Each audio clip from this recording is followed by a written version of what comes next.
Hello बच्चों, class 12 physics में आज हम लोग चैप्टर 2 का एक नया टॉपिक पढ़ेंगे।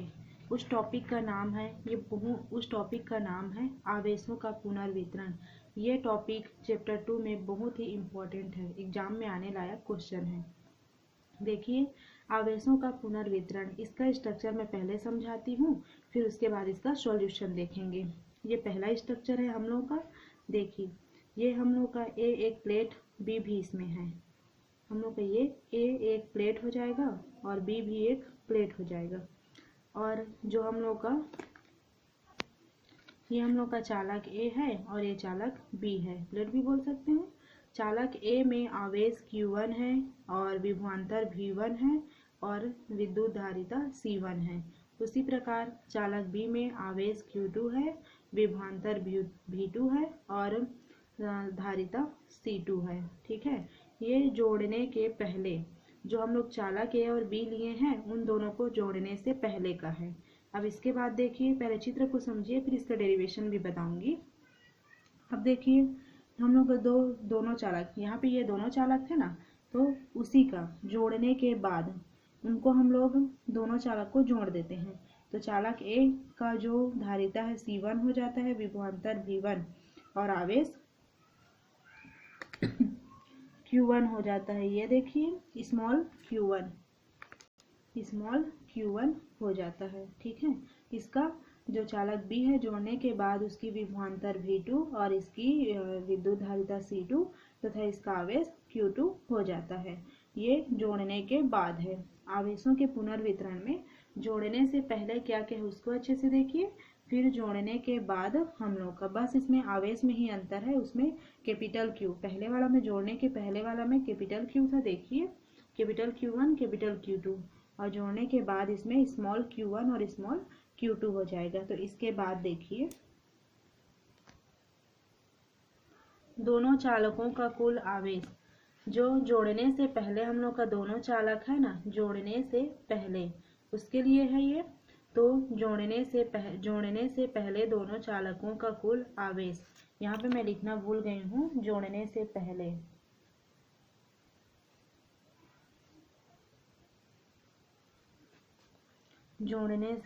पहले हम लोग का जो दोनों चालक हैं उसको जोड़ने से पहले दोनों चालकों का कुल आवेश क्या हो जाएगा, Q equal to Q1 plus Q2।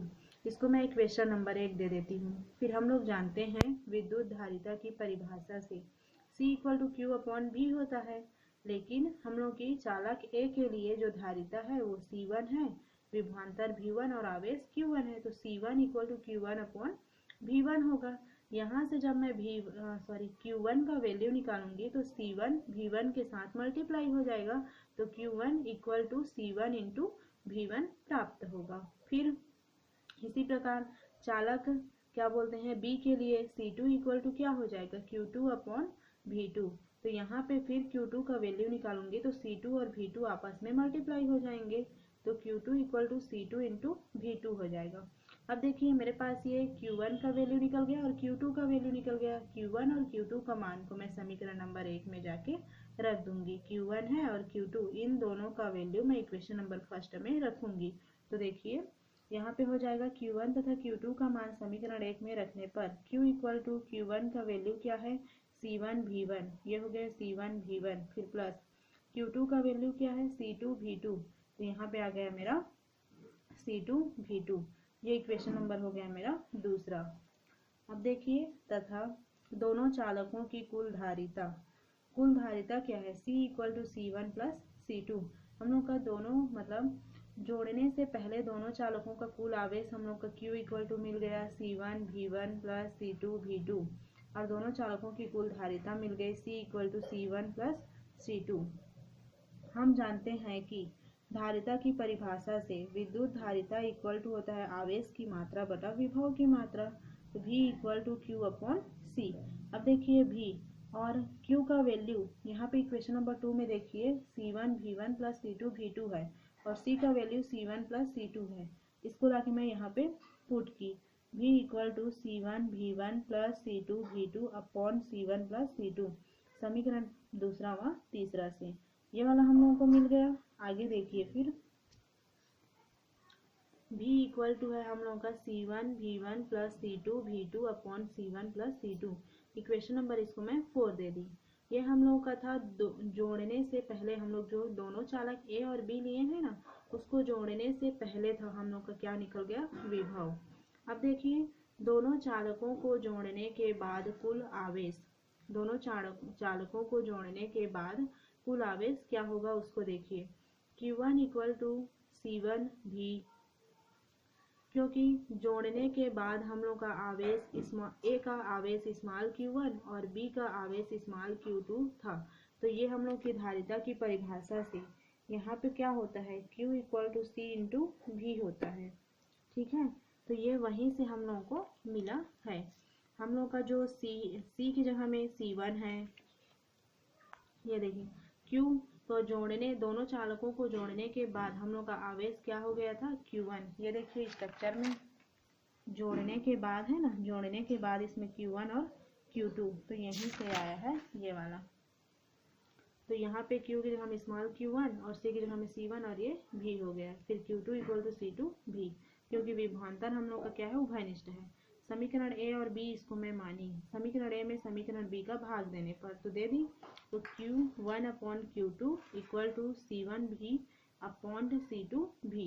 अब देखिए Q1 upon Q2 equal to ये V और V, ये V और V आपस में कट गए, तो C1 अपॉन C2 मिला, C1 का C1 और C2 का C2 मिल गया। ये हो गया हम लोगों के क्या बोलते हैं, आवेश का पुनर्वितरण। अब इसके बाद देखते हैं, हम लोग जितना देखे वो आवेश का पुनर्वितरण था। इसके बाद आता है आवेशों के पुनर्वितरण में ऊर्जा हानि। आवेशों के पुनर्वितरण में जो ऊर्जा हानि है उसको देखिए कि ये किस प्रकार से होता है। आवेशों के पुनर्वितरण में ऊर्जा हानि, दोनों चालकों को जोड़ने के पहले, जो चित्र में पहले बताई उसमें दोनों चालकों को जोड़ने के पहले चालक ए की ऊर्जा इक्वल टू, हम लोग ऊर्जा को जानते हैं 1/2 mv का स्क्वायर होता है, लेकिन इसमें धारिता के लिए होता है 1/2 C1 V1 का स्क्वायर। उसी प्रकार चालक बी की ऊर्जा इक्वल टू 1/2 C2 V2 का स्क्वायर।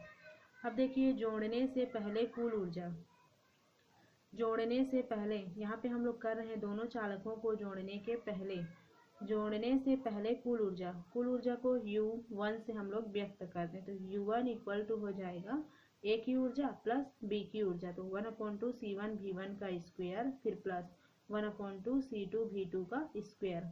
ये देखिए U1 इक्वल टू, इसको मैं रखी फिर प्लस चिन्ह फिर इसको मैं रख दी। अब U1 इक्वल टू, दोनों में 1/2 कॉमन है तो 1/2 कॉमन हो जाएगा। यहाँ पे C1 V1 का स्क्वायर प्लस C2 V2 का स्क्वायर, यह मेरा हो जाएगा इक्वेशन नंबर 5। अब देखिए दोनों चालकों को जोड़ने के बाद ये इतना हम लोग निकाले, यहाँ से आवेशों के पुनर्वितरण में ऊर्जा हानि के लिए दोनों चालकों को जोड़ने के पहले हम लोग का मिल गया U1। अब देखिए दोनों चालकों को जोड़ने के बाद ए की ऊर्जा इक्वल टू 1/2 C1 V का स्क्वायर तथा बी की ऊर्जा 1/2 C2 V का स्क्वायर होगा, क्योंकि जोड़ने के बाद जो यहाँ पे हम लोगों का है स्ट्रक्चर देखिए एक बार। जोड़ने के बाद यहाँ पे मैं विभवांतर को शायद गलत ले ली हूँ, ये सिर्फ V ही रहेगा, उभयनिष्ठ रहेगा। देखिए वो V1 V2 ली थी, उसको सिर्फ V ही लेना है, ठीक है, तो इसीलिए है ये देखिए दोनों चालकों को जोड़ने के बाद ए की ऊर्जा, जैसे इसको निकाले थे सेम वैसे ही निकाल रहे हैं इसको भी। ए की ऊर्जा 1/2 C1 V का स्क्वायर तथा बी की ऊर्जा 1/2 C2 V का स्क्वायर। जोड़ने के बाद कुल ऊर्जा तो क्या हो जाएगी, U2 इक्वल टू, इसको जोड़ेंगे और इसको जोड़ेंगे तो ये वाला हो गया प्लस ये वाला लिखी मैं। इन दोनों में कॉमन क्या है 1/2 और V का स्क्वायर, क्योंकि 1/2 और V का स्क्वायर इसमें भी है, तो बचा C1 प्लस C2। अब इसके बाद देखिए U2 इक्वल टू 1/2, हम लोग इक्वेशन नंबर 4 में V का मान हम लोग निकालें, उसको मैं यहाँ पे रख दी। U2 का 1/2 का 1/2, V का वैल्यू निकाल के हम लोग रखें इक्वेशन नंबर 4 से। आप लोग देखिएगा C1 V1 plus C2 V2 upon C1 plus C2, ये V का वैल्यू हो गया। और स्क्वायर तो होल स्क्वायर, फिर क्वेश्चन में C1 प्लस C2।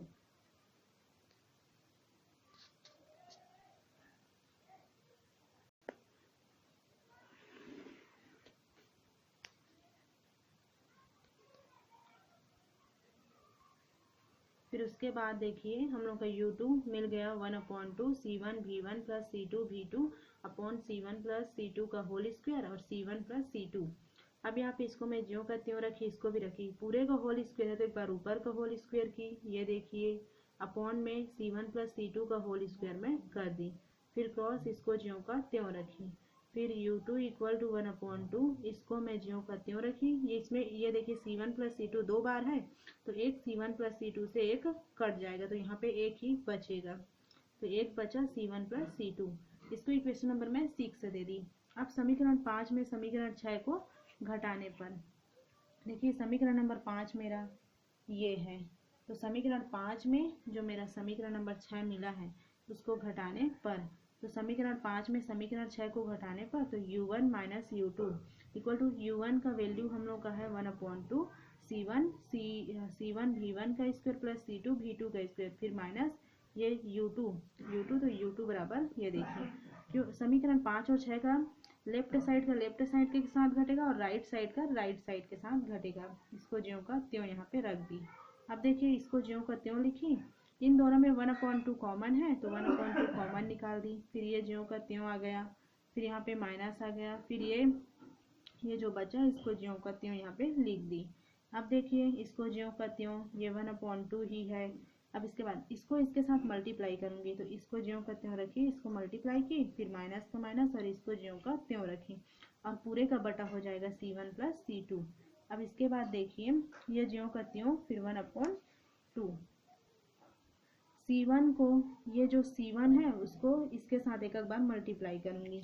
यहाँ पे देखिए जो मेरा यहाँ पे C1 है, C1 को इसके साथ तो C का क्या हो जाएगा C1 का स्क्वायर फिर V1 का स्क्वायर प्लस फिर C1 को इसके साथ तो C1 C2 V2 का स्क्वायर हो जाएगा, फिर प्लस अब C2 को इन दोनों के साथ मल्टीप्लाई करूंगी तो C1 C2 V1 का स्क्वायर, फिर प्लस अब इसके साथ करूंगी तो C2 का स्क्वायर और V2 का स्क्वायर हो गया, फिर माइनस का माइनस। अब ये वाला देखिए कैसे लग रहा है, ये वाला C1 V1 plus C2 V2 का होल स्क्वायर हम लोग का a प्लस बी का whole square equal to a का स्क्वायर प्लस b का स्क्वायर प्लस 2ab। a की जगह में कितना है C1 V1 और b की जगह में कितना है C2 V2। तो फॉर्मूला को डिस्क्राइब किए हम लोग, a की जगह में मैं रख दी C1 V1 का होल स्क्वायर प्लस b की जगह में C2 V2 का होल स्क्वायर प्लस फिर 2 की जगह में 2, C1 की जगह में फिर है a की जगह में हम लोग का है C1 V1 और b की जगह में C2 V2। तो ये वाला को मैं डिस्क्राइब की इसके जैसे a प्लस बी का whole square equal to a का स्क्वायर प्लस b का स्क्वायर प्लस 2ab से। अब आगे देखिए यहाँ पे U1 माइनस U2 1/2 का 1/2 वहाँ से बस मैं कोष्टक हटाई, ये C1 का स्क्वायर V1 का square plus C1 C2 V2 का square plus C1 C2 V1 का स्क्वायर प्लस C2 का स्क्वायर V2 का स्क्वायर ज्यों करती हूँ वहाँ पे प्लस चिन्ह था तो सब जो कोष्टक हटाया तो ये सब हम लोग का माइनस हो गया। माइनस होने के बाद देखिए ये और ये सेम सेम है, ये प्लस में है ये माइनस में है, ये आपस में कट गए, फिर ये प्लस में है ये माइनस में है, ये आपस में कट गए। अब बचा उसको मैं लिखी, इस ये वाला साइड हम लोग का ज्यों का त्यों ही आ रहा है, ये ज्यों का त्यों 1/2 का 1/2, ये वाला मेरा बचा C1 C2 V2 का होल स्क्वायर, इसको मैं रख दी, फिर उसके बाद बचा है C1 C2 V1 का स्क्वायर, इसको रख दी, फिर माइनस यहाँ पे बचा है 2C1 C2 V1 V2 ये रख दी, फिर नीचे का नीचे में रख दी। अब देखिए इधर तो ज्यों का त्यों ही आ रहा है, ये ऊपर में कॉमन है C1 C2 C1 C2 C1 C2, इसको मैं कॉमन की, यहाँ पे बचा इसको मैं पहले लिखती हूँ V1 का स्क्वायर बचा, फिर प्लस V2 का स्क्वायर यहाँ पे बचा, फिर माइनस ये 2 बचा, ये C1 और C2 तो कॉमन है तो V1 और V2 बचा, इसको ज्यों का त्यों रखी। अब देखिए ये वाला टर्म कैसे लग रहा है, a का स्क्वायर प्लस b का स्क्वायर माइनस 2ab सेम ऐसे ही है, इसको ऐसे रूप में लिखेंगे a माइनस बी का स्क्वायर, तो a की जगह में कितना है V1 और b की जगह में कितना है V2, तो यहाँ पे क्या हो जाएगा V1 माइनस V2 का होल स्क्वायर। ये तो मेरा ज्यों का त्यों है 1/2 भी, ये भी ज्यों का त्यों है, ये मेरा हो जाएगा V1 माइनस V2 का होल स्क्वायर। ये वाला रूप इस रूप में है तो इसको ऐसे लिखे हैं तो इसको भी ऐसे लिखें। C1 plus C2। अब देखिए U1 U2 ये क्या बोलते हैं, स्थितिज ऊर्जा में परिवर्तन है, तो इसको हम लोग रखेंगे डेल U इक्वल टू ऊपर का देखिए C1 C2 V1 minus V2 का होल स्क्वायर रख दी, फिर 2 को इसके साथ मल्टीप्लाई की और C1 प्लस C2 ये हो गया। आवेशों के पुनर्वितरण में ऊर्जा हानि है, ये हम लोग का डेल U ये क्या है, यही वाला हम लोग का आवेशों के पुनर्वितरण में ऊर्जा हानि का फॉर्मूला है। ये वाला क्वेश्चन आप लोग अच्छे से पढ़िएगा। आई होप आप लोग को समझ आया होगा। Thank you.